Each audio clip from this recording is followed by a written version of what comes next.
Hello, sir. May I know which part of Australia are you from? I'm from Melbourne. Yeah. So, how do you think this whole museum compared to an Australian museum? I think the presentation is very good. It's very good. Yeah. In what way, sorry? The whole ambience, the presentation of the artifacts, the use of interactive graphics, maps, etc. So a lot of information here.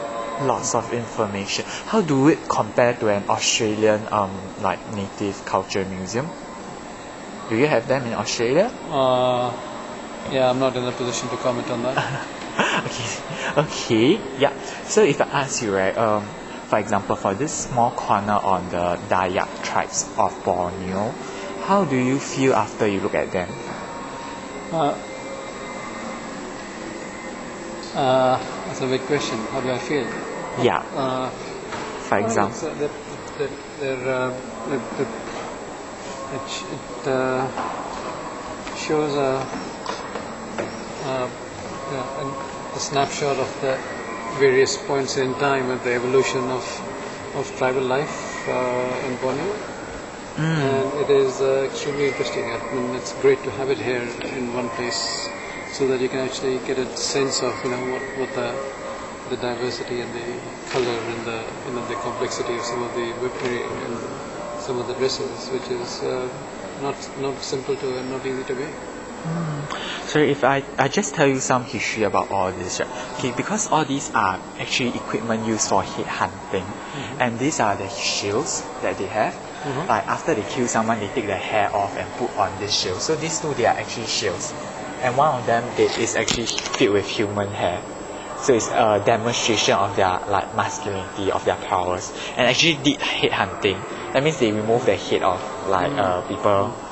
Yeah. So this is one of the skull. One of the gory parts of history, I suppose.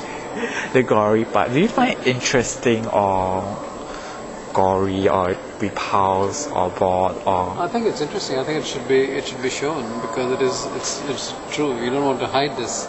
This is part of the culture of the place at the time, and it's good to have it on display. That's the intention of having a museum like this, to actually show what it was. Both the unpleasant and the pleasant truths. So do you think that this is a very factual way of looking at a culture? Oh, I think it is.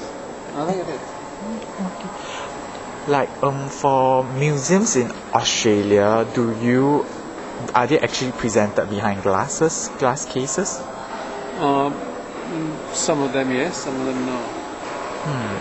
So how do you feel about all this like being presented behind glass cases? Would there be a difference if I remove them? I don't think so. I think there's no need to touch them, in my opinion, because that does tend to destroy it, especially in a place like this where hundreds of thousands of visitors might come. So I don't see any issues with actually having them on display in glass cases, as long as it preserves the authenticity. And you got to look at them. They need to be here, not today, but 50 years, 100 years from now. And if people start touching them and the dust and the general degradation over time, it's good to have them preserved.